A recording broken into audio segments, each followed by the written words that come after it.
만약 어느 날 해외에 나가 있는 하나뿐인 자식이 다급하게 전화를 걸어와 천재일루의 내 집 마련 기회가 왔다며 지금 살고 있는 한국의 낡은 집을 팔아 미국으로 오라고 한다면 어떠시겠습니까? 넓은 대저택에서 편안한 노후를 즐기게 해주겠다는 그 말에 여러분은 마음이 움직이시겠습니까? 오늘 사연의 주인공은 68살의 은퇴한 교사 임만석 씨입니다. 그는 딸의 제안에 기쁜 마음으로 집을 팔고 짐을 싸고 비행기 표까지 예매했습니다. 하지만 출국을 이틀 앞둔 어느 날 이웃집 딸이자 막 미국 유학을 마치고 돌아온 여학생이 아파트 복도에서 꼬깃꼬깃한 포스트잇 한 장을 몰래 쥐어주었습니다. 그 쪽지에는 과연 무엇이 적혀 있었기에 이 아버지는 내용을 확인하자마자 온몸이 차갑게 식어 화장실에 숨어 오열해야 했을까요? 자랑스러웠던 그의 딸은 이국 땅에서 도대체 어떤 삶을 살고 있었던 걸까요? 이 쪽지는 짓궂은 장난일까요? 아니면 심연에서 보내온 경고일까요? 부성애가 거짓말과 마주했을 때, 그리고 꿈꾸던 노후가 정교하게 설계된 사기극으로 변했을 때, 이 아버지는 잔혹한 진실을 어떻게 마주해야 할까요? 오늘 우리는 가족 간의 정, 거짓말, 그리고 구원에 관한 이 실제 이야기를 함께 들여다보려 합니다. 제 이름은 임만석, 올해 68입니다. 저는 서울 서초구의 이 오래된 빌라에서 30년을 넘게 살았습니다. 그날 저녁, 하늘은 잿빛이었고 날씨는 후텁지근했습니다. 저는 빌라 화단 앞에서 바람을 쐬며 인생의 절반 이상을 보낸 이 동네를 바라보고 있었죠. 마음이 참 복잡했습니다. 이틀 뒤면 이곳을 떠나 미국 로스앤젤레스로 날아가 하나뿐인 딸 여진이에게 의탁해야 했으니까요. 요즘 동네 이웃들은 저만 보면 이렇게 말하곤 했습니다. 임 선생님, 인생 참 잘 사셨어요. 딸이 출세해서 미국 사람한테 시집 가더니 이제는 아버지 모셔다가 대저택에서 호강시켜드린다니 이제 완전 미국 사람 되시겠네. 저는 그저 웃으며 고개를 끄덕였지만 속마음은 편치 않았습니다. 호강이라. 글쎄요. 추억이 가득 깃든 이 낡은 보금자리를 떠나 말도 안 통하고 아는 사람 하나 없는 낯선 땅으로 간다는 생각에 가슴 한구석이 큰 돌덩이에 눌린 듯 답답했습니다. 그때 골목 어귀에서 바퀴 굴러가는 소리가 들렸습니다. 고개를 들어보니 5층에 사는 왕 여사님이었습니다. 다 부서져가는 작은 손수레를 밀며 헐떡거리고 계시더군요. 수레 위에는 코스트코에서 산 게 분명한 20kg짜리 쌀 포대가 실려 있었습니다. 왕 여사님도 65이라 정정하시긴 해도 나이가 있으신 분이죠. 그 무거운 쌀과 엘리베이터도 없는 우리 빌라 계단을 번갈아 보며 한숨을 쉬고 계셨습니다. 바깥 양반이 며칠 전 입원해서 집에 힘쓸 남자가 없으니 저 쌀을 어찌 옮길지 막막하셨을 겁니다. 저는 잠시 망설였습니다. 어제 서울대병원 통증 클리닉에 가서 허리에 주사를 맞고 왔거든요. 의사 선생님이 당분간 무거운 건 들지도 말고 허리도 굽히지 말라고 신신당부하셨는데, 하지만 왕 여사님의 난처한 표정을 보니 마음이 약해져 저도 모르게 다가갔습니다. 왕 여사님, 제가 좀 도와드릴게요. 어머, 임 선생님. 아이고, 괜찮으세요? 허리도 안 좋으시다면서. 왕 여사님은 반가워하면서도 미안해 하셨습니다. 괜찮아요. 쌀 한 포대인데요, 뭐. 아직 쓸만합니다. 저는 웃으며 손을 저은 뒤 심호흡을 한번 크게 하고 이를 악물며 그 무거운 쌀 포대를 어깨에 짊어졌습니다. 어머, 정말 괜찮으시겠어요? 그거 무거울 텐데. 왕 여사님이 걱정스럽게 뒤따라오셨습니다. 괜찮습니다. 가시죠. 저는 숨을 들이켜고 계단을 오르기 시작했습니다. 우리 빌라 계단은 좁고 가파른 데다 계단 참외 전등은 고장난 지 10년이 넘도록 아무도 고치지 않아 어두침침했습니다. 한 계단 한 계단 오를 때마다 쌀포대가 등 뒤에서 짓누르는 것 같았습니다. 2층까지는 그럭저럭 버텼는데 3층에 다다르자 심장이 망치질하듯 뛰었고 4층에 이르러서는 눈앞에 별이 보이고 다리가 후들거렸습니다. 하지만 저는 생각했습니다. 어쩌면 이게 오랜 이웃을 위해 하는 마지막 봉사일지도 모른다. 이번에 떠나면 다시 돌아올 수 있을지 없을지도 모르니까. 마침내 5층 문 앞에 쌀을 내려놓는 순간 저는 바닥에 주저앉고 말았습니다. 벽을 짚고 거친 숨을 몰아쉬었죠. 그때 철문이 철컥하고 열렸습니다. 문 안에서 나온 건 왕 여사님의 딸 소은이었습니다. 26살인 소은이는 미국 워킹 홀리데이를 마치고 돌아온 지 며칠 되지 않았습니다. LA에서 1년 넘게 지냈다는데 예전보다 피부는 좀 탔고 살은 빠져 보였습니다. 그런데 눈빛이 어딘가 달랐습니다. 성숙해진 것 같기도 하고 어딘가 지쳐 보이기도 했죠. 소은이는 땀범벅이 되어 창백한 얼굴로 벽을 짚고 있는 저를 보고 멈칫했습니다. 선생님. 소은이는 바닥에 쌀포대와 뒤따라 올라오며 숨을 헐떡이는 왕 여사님을 번갈아 보더니 눈빛이 복잡하게 흔들렸습니다. 왕 여사님이 땀을 닦으며 들어오셨습니다. 아이고, 임 선생님 정말 고마워요. 얼른 들어와서 차라도 한잔 하고 가세요. 소은아, 가서 과일 좀 깎아라. 제일 좋은 배로 깎아. 저는 손사래를 치며 거절하려 했지만 다시 계단을 내려갈 힘이 없어 반강제로 끌려 들어갔습니다. 소파에 앉아 왕 여사님이 차를 따르며 부러운 듯 말씀하셨습니다. 임 선생님은 참 복도 많으셔. 이제 곧 미국 가서 대저택에서 호강하실 일만 남았네. 따님이 LA에서 큰 회사 임원이고 사위도 미국 사람이라면서요? 손주들 재롱 보며 지내시겠네. 우리처럼 계단 오르내리며 고생할 일도 없고. 저는 차를 한 모금 마시며 씁쓸하게 웃었습니다. 호강은 무슨요. 가서 애들 봐주고 밥 해주고 늙은 보모 노릇하러 가는 거죠. 말은 그렇게 했지만 솔직히 기대가 없지는 않았습니다. 아내가 일찍 세상을 떠나고 저 혼자 엄마 역할까지 하며 키운 딸입니다.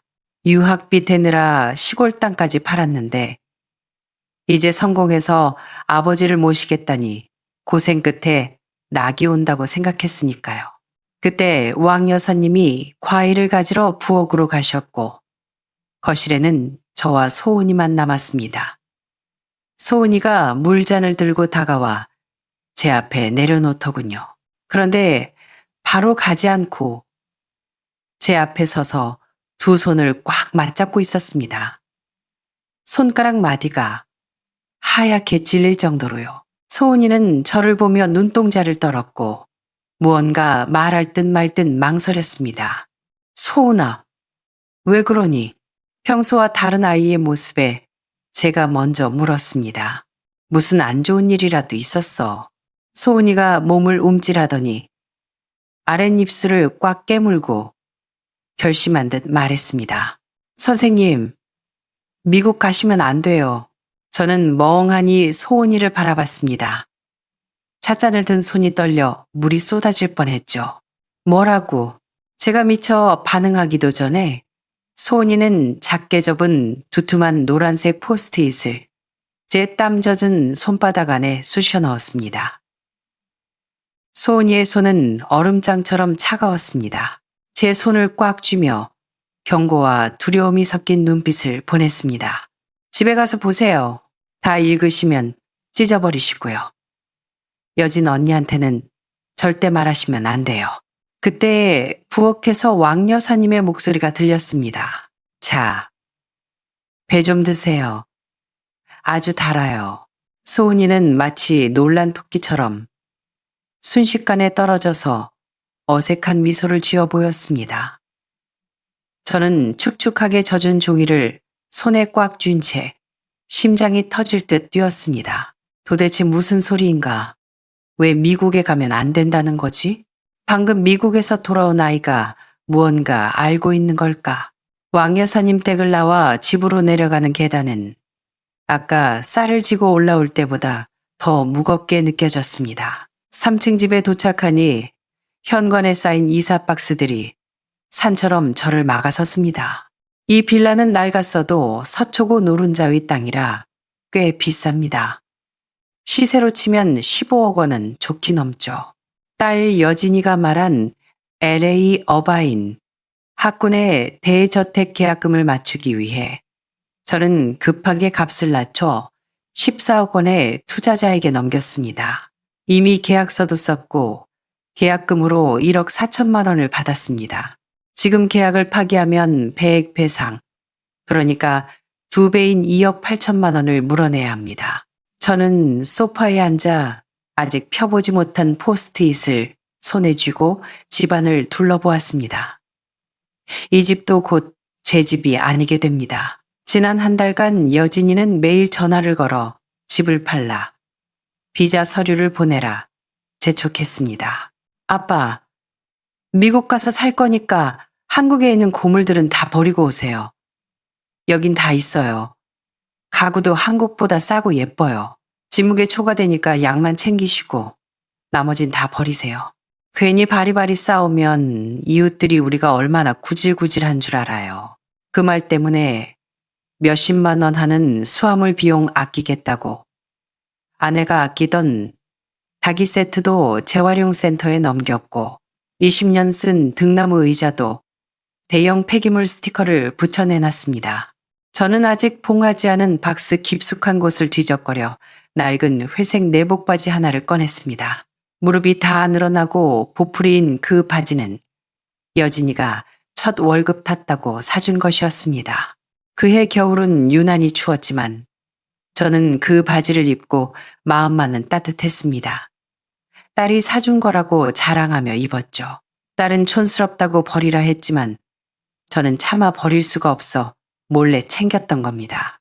저는 거친 천을 뺨에 비비며 안도감을 느꼈습니다. 그때 테이블 위에 핸드폰이 울렸습니다.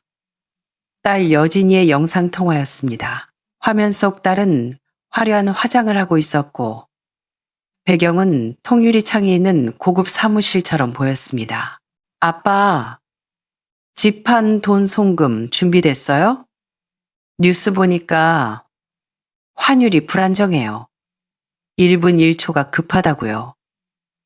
집주인이 오늘 돈 안 들어오면 다른 사람한테 넘긴다고 난리예요. 저는 화면 속 딸을 바라보았습니다. 어릴 때부터 금지옥엽 키운 내 딸, 여진아. 아빠가 오늘 이웃집 쌀 날라주다가 허리가 좀 아파서 은행은 내일 가면 안 될까? 뭐라고요? 여진이의 목소리가 찢어질 듯 높아졌습니다. 아빠, 왜 또 그런 힘든 일을 하셨어요? 허리 다쳐서 비행기 못 타면 어쩌려고요? 그 비즈니스석 표가 얼마짜린 줄 아세요? 500만 원도 넘는 건데 환불도 안 된다고요.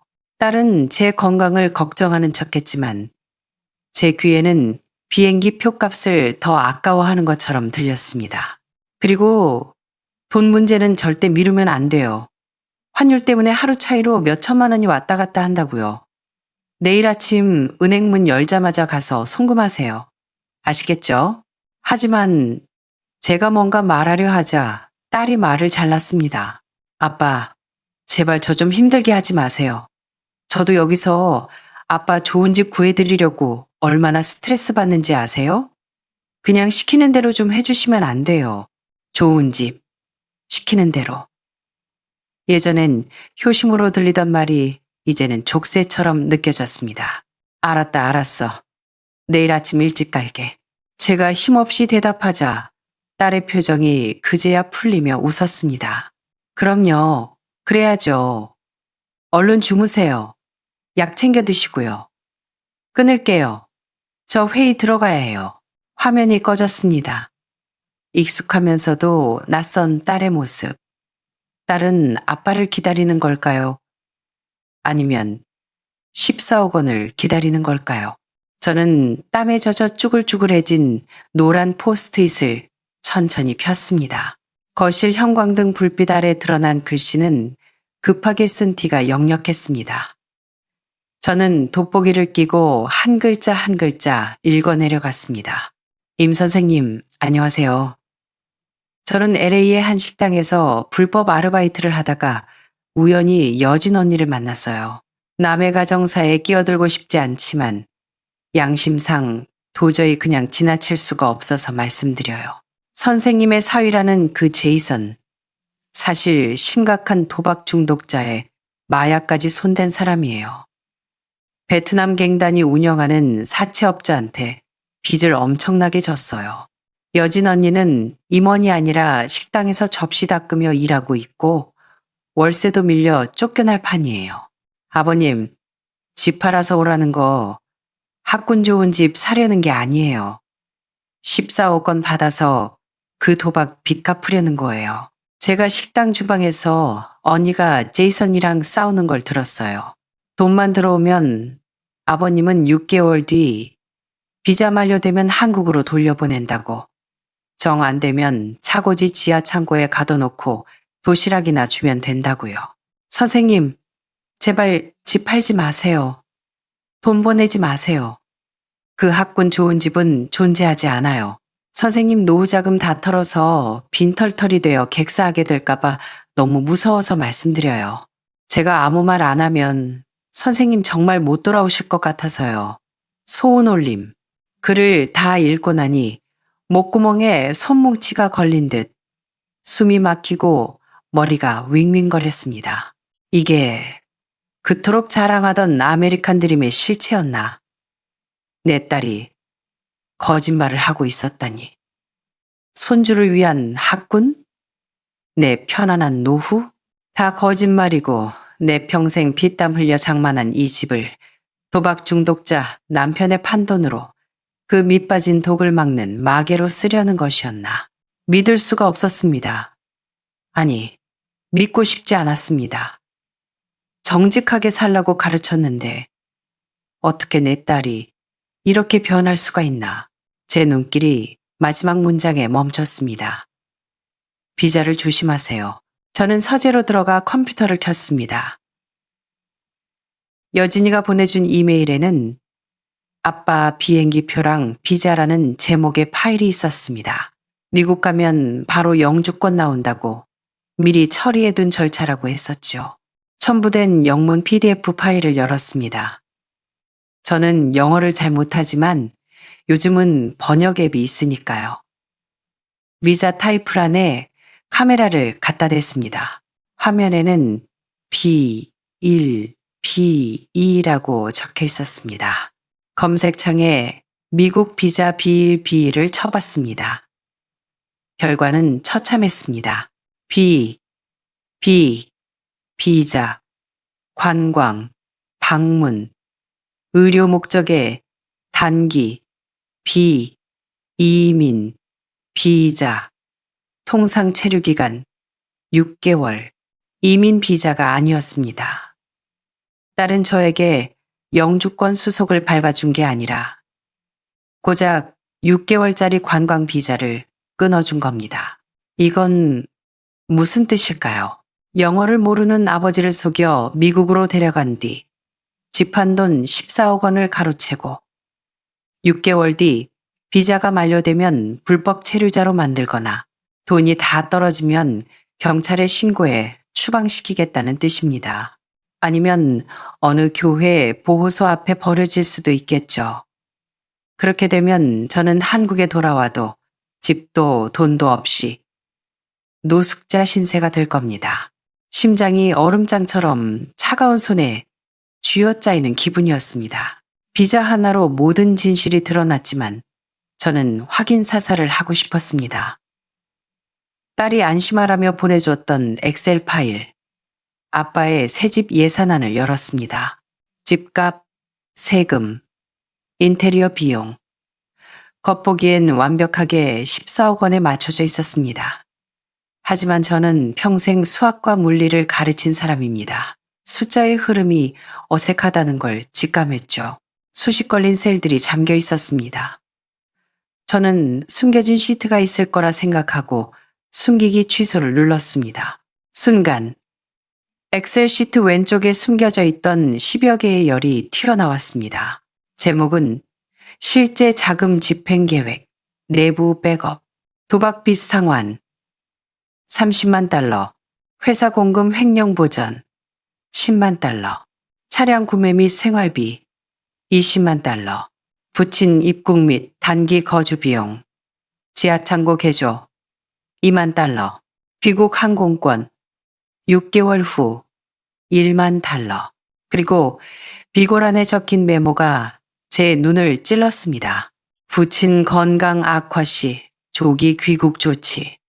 만약 6개월을 못 넘기시면 보호소 인계 비용이 더 저렴함. 찻잔을 내려놓는 손이 덜덜 떨렸습니다. 이건 예산안이 아니라 저의 사후 처리 견적서였습니다. 나는 딸에게 아버지가 아니라 처리해야 할 비용 항목 중 하나였고, 그것도 도박빚과 착각보다 순위가 낮은 맨 마지막 항목이었습니다. 6개월을 못 넘기면 비용이 절감된다는 문장이 뺨을 후려치는 것 같았습니다. 아빠, 여기 오면 진짜 은퇴가 뭔지 알게 될 거야. 라고 했던 딸의 웃음소리가 이명처럼 들렸습니다. 그 진짜 은퇴가 지하창고 매트리스 위에서의 삶이었다니. 저는 의자에 등을 기대고 눈을 감았습니다. 아내가 죽기 전 남긴 말이 떠올랐습니다. 여보, 자식이 아무리 잘 돼도 우리 노후는 우리가 지켜야 해요. 그때는 콧방귀를 뀌었는데 이제야 그 말이 사무치게 다가왔습니다. 밤이 깊도록 불도 켜지 않은 거실 바닥에 주저앉아 있었습니다. 주변에 쌓인 박스들이 저를 조롱하는 것 같았습니다. 노트북을 덮고 파일을 지웠지만 숫자들이 뇌리에 박혀 떠나지 않았습니다.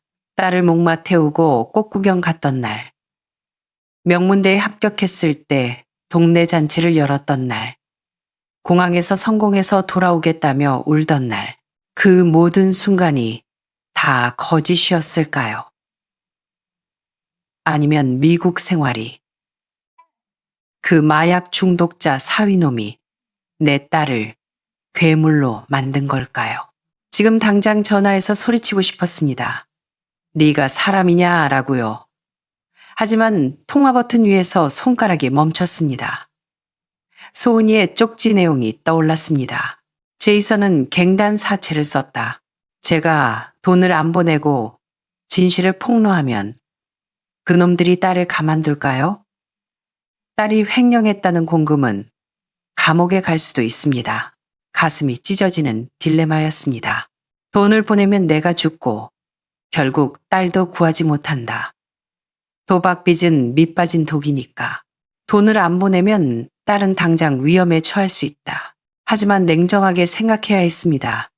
물리 문제를 풀 때처럼 변수를 제거하고 답을 찾아야 했습니다. 14억 원을 보내봤자 그 돈은 도박판으로 사라질 겁니다. 그리고 또 다른 빚이 생기겠죠. 저는 미국에서 버려질 테고, 하지만 제가 돈을 안 보내고 집을 지키면 적어도 저에게는 집이 남습니다. 그리고 언젠가 딸이 모든 것을 잃고 갈 곳이 없어졌을 때 돌아와서 밥 한 끼 먹을 수 있는 친정이 남는 겁니다. 이 돈을 보내지 않는 것은 이기심이 아니라 손절이자 훗날을 위한 최후의 구원이었습니다.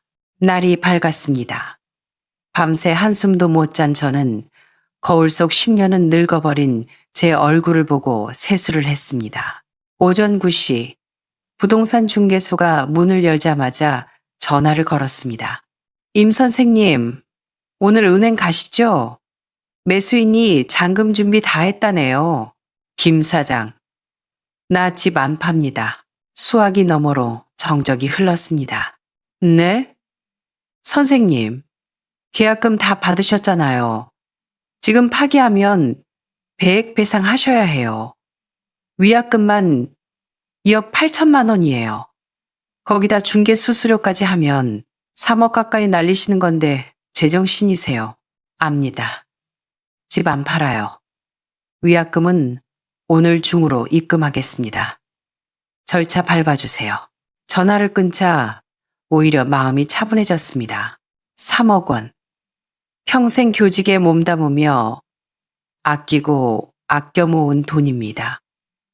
그 돈이 허공으로 날아갔습니다. 피눈물이 났습니다.